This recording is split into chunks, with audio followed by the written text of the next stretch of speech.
Movie-based video games is quite the fascinating subsection of the gaming world. There's so many of them, and yet I think they've always kind of been invisible, at least in a certain sense. I think everyone knows that they existed if you dabbled at all in gaming in the 90s, 2000s, and were also aware of the current movies coming out at the time, let alone if you were a big movie fan. These games were almost a certainty to come out along with their movie counterpart because that's what they were. They were the tie-in version of the movie in game form that was less of an actual gaming experience and more of a creative way of advertising for the movie itself, and a really cool and weird way of advertising at that. But they've also kind of always been tossed aside and never were really considered like real games or worthy games, and there's obviously some big reasons for that. But first, I do want to get into the question I posed in the title, and I'm sure it's a question that you yourself have asked or have seen be asked by someone before. What did happen to all the video games based on movies? Well, they do still exist, and some bigger ones do come out every once in a while, but for the most part, they're non-existent in the form that they used to come out in. Why? Well, because they weren't very good. At least the majority of them weren't. And I really want to get into why they weren't, and whether it was the right choice or not to stop making them, and if there's any chance at all really for them to make a comeback in the future.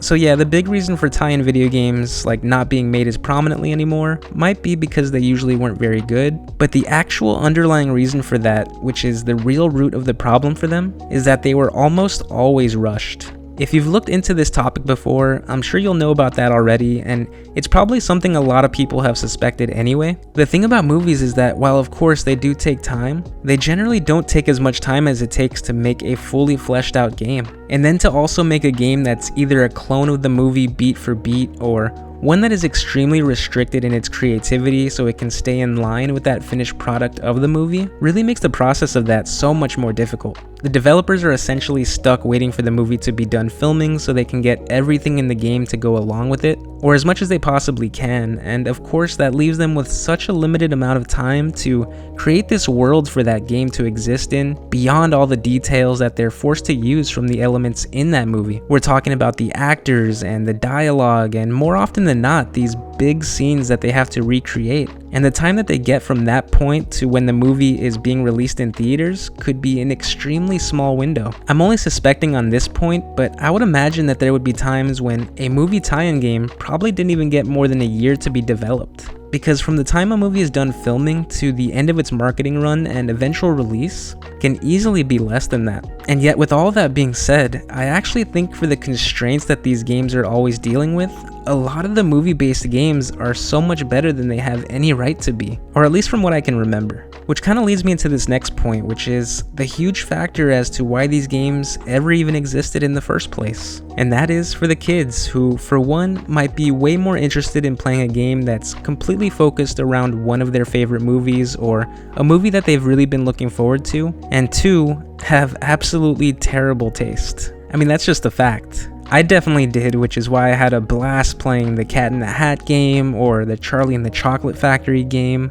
the Mighty Morphin Power Rangers game, although that one is obviously one of the greatest games in existence. But I'm pretty sure if I played those games now, there's a decent chance that I wouldn't enjoy them quite as much as I did back then. But I also kind of think that was a bit of the charm of them. I don't think as a kid you can fully wrap your head around this idea that like all these games that you're playing might not be as polished as they could be, or that they lacked a lot of features or details because the developers just weren't given as much time and money as they would have liked. But that never mattered. It was still a way to go into the world of that movie that you loved for countless amounts of hours, and there was simply no other way to get that. Sure, you could watch the movie again and again and again, but it was always going to be the same thing. But the game allows you to go right into the middle of that movie, regardless of how static or underwhelming all of that might be. At worst, you would get a completely tacked on and money-grabbing experience that doesn't even give an attempt at being enjoyable, like, maybe Spider-Man 3, go figure.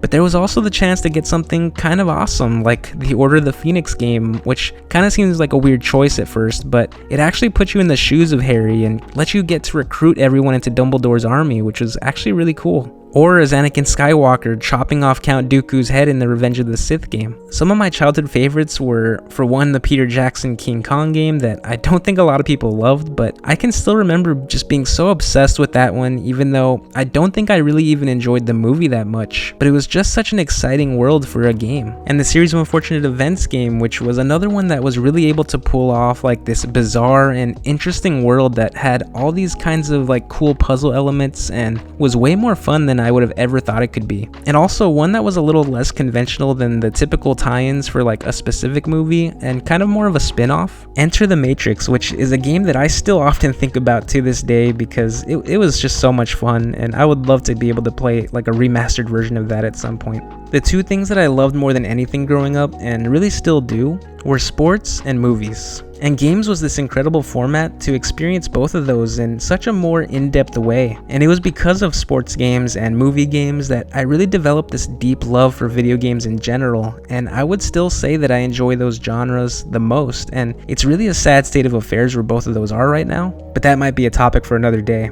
And as much as I would love to just go on and talk about each one of those games I loved individually, like right this second, I do want to get to the second part of that question that I asked at the start of this. Was it the right choice to stop making them? Or at least stop making them in the form that they used to exist in, because there are still tie-in games being released all the time as mobile apps, and it's clear that for financial reasons, movie studios and game companies must be making much more money from that avenue rather than like putting their time and money into these underdeveloped movie counterparts, only to end up like getting destroyed by the general public and now the fury of the internet for just putting out such a terrible and underwhelming game. And that all really makes sense. And then there's also all the Lego versions of movies that have been super successful, but what I've always wondered is if there is a way for them to do it in the way that they used to that could work in today's world. And unfortunately, I really don't think that there is.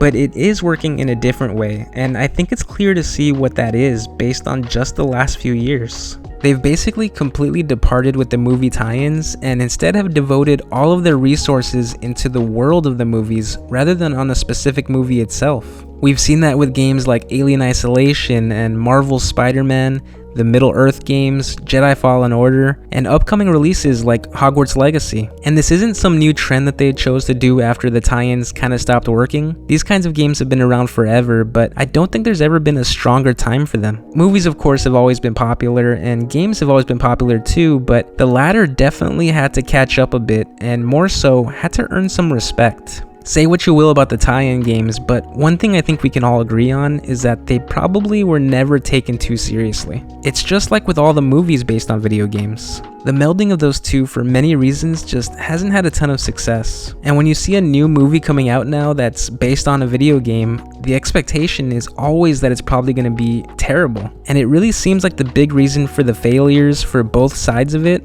are always the restrictions. They just always seem forced to stay within the boundaries of each other, and it limits one side every time. There are a few exceptions, of course, like Spider-Man 2 is one of the greatest movie-based video games ever made, and that one really stuck to the story and spirit of the movie as much as possible. But then you have something like the Fantastic Four games that stuck to the movie just way too much and didn't seem to ever have like a big creative decision that they tried to make to stand out on its own. And it probably didn't help that the movie wasn't amazing either. But the same thing happened with movies. The Prince of Persia and Assassin's Creed movies, for example, seem like perfect choices to make these really fun action-adventure blockbusters, but it just never felt like they were given the freedom that they needed in order to do that, because they were just kind of always pushed into a corner by trying to stay as faithful as they could to the game, and in the end, they just end up limiting themselves for no reason, and the movies were received very poorly. Worrying about being faithful to the source material is just such a double-edged sword every time. You can try and succeed at being faithful, but then be criticized for not trying anything new. Or you can try something different and then be scolded for changing anything at all. So it's just really a tough spot to be in. But once you get rid of that leash for both sides, you're finally kind of able to do what you want to and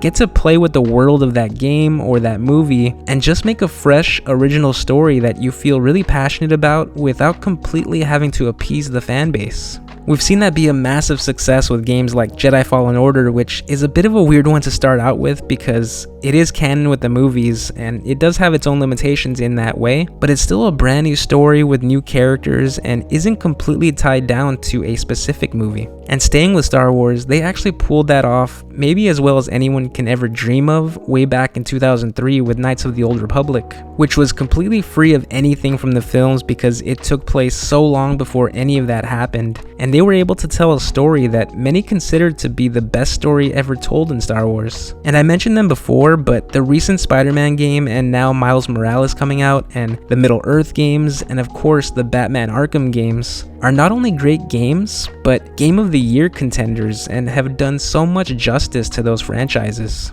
And lastly, one of my personal favorites, Alien Isolation, is such a perfect addition to the Alien franchise and feels so right in line with the original film, but is still a story that holds up on its own. And this is kind of where I have to side with the argument that movie tie-ins should stay dead, because what if instead of Alien Isolation, we had gotten a Prometheus tie-in or an Alien Covenant tie-in instead? We all know that those games not only would have been like complete money grabs, but they would have looked awful and would likely just be a complete waste of time and energy for anyone playing it and everyone making it. They just won't ever have the chance to succeed if they're going to be rushed every time. And time isn't even the only issue here, because the latest example of a movie-based video game that we got was Fast and Furious Crossroads, which to my knowledge wasn't pressed for time for any particular movie release. Maybe it was for Fast 9 before it got delayed, but in any case, that's not a game that gives any inspiration or hope for the future of movie-based games at all. And again, I think there's another correlation there with restrictions because of the actors that they got to be in it. Just by doing that, you're forcing yourself to center everything around those characters and the general feeling of what you expect from those movies, and detaching yourself from that could have allowed for something really new and different, and potentially a really fun addition to the racing genre, where they really could have implemented heists and all the craziness that the franchise has molded into. And it does make me sad to think that we won't see those movie tie-in games ever again, because there is some serious nostalgia that comes with them, and the idea of them is really awesome. Like seriously, could you imagine getting something like an Inception game or a Blade Runner 2049 game, or even something super out there like a Dr. Sleep game? I have no idea what you would do in those games, but that's kind of the best thing about them. It made zero sense for a Charlie and the Chocolate Factory game to exist, or a Series of Unfortunate Events game, or a Night at the Museum game to exist, but they all do, and they're just as strange as you would imagine, but also kind of amazing in their own weird way. And yeah, the hypotheticals I brought up would never happen because they're not movies for kids like all the movie tie-in games usually were, but that's just another reason why I would love to see them. And movie tie-in games have been made for adults before. The Godfather game is considered one of the most ambitious ones to ever do it, and it's kind of a shame that we haven't seen more classic franchises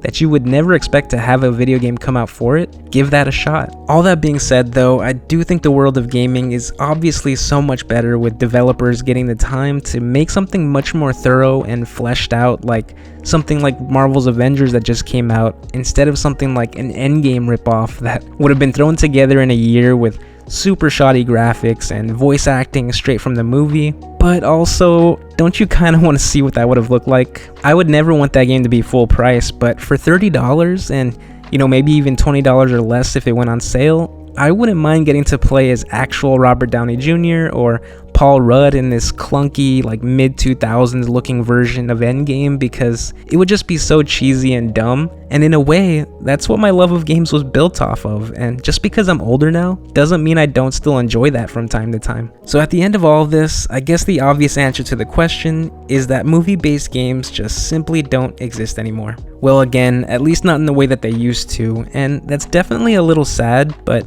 it's probably for the best. If the trade-off means that we get more games like Shadow of Mordor or Mad Max instead of something like Aragon and Rambo the video game, I think I'll take that deal. But if there's any chance at all to get like an Interstellar game or a Knives Out game without having to lose out on something better, I would love to live in that world. And I'm going to continue holding out hope that I already do. You hunt a man like Rambo long enough,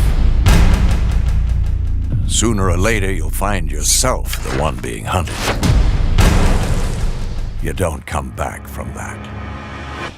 So this was easily my most ambitious video idea I've ever had, so, knowing me, I probably rushed a lot of the editing in it, or messed up the audio, or just something super important, but hopefully it ended up okay. And I do really hope you enjoyed it, and I would love any kind of feedback you have, if any, and I'd love to hear about all your favorite video games, like based on movies, because there's definitely a ton of super interesting ones out there, and I'm sure a bunch of people have different ones, so I would love to hear what yours is down in the comments. But yeah, that's all I got for this one. I hope you're staying safe out there. Hope you're doing well. Hope you're staying healthy.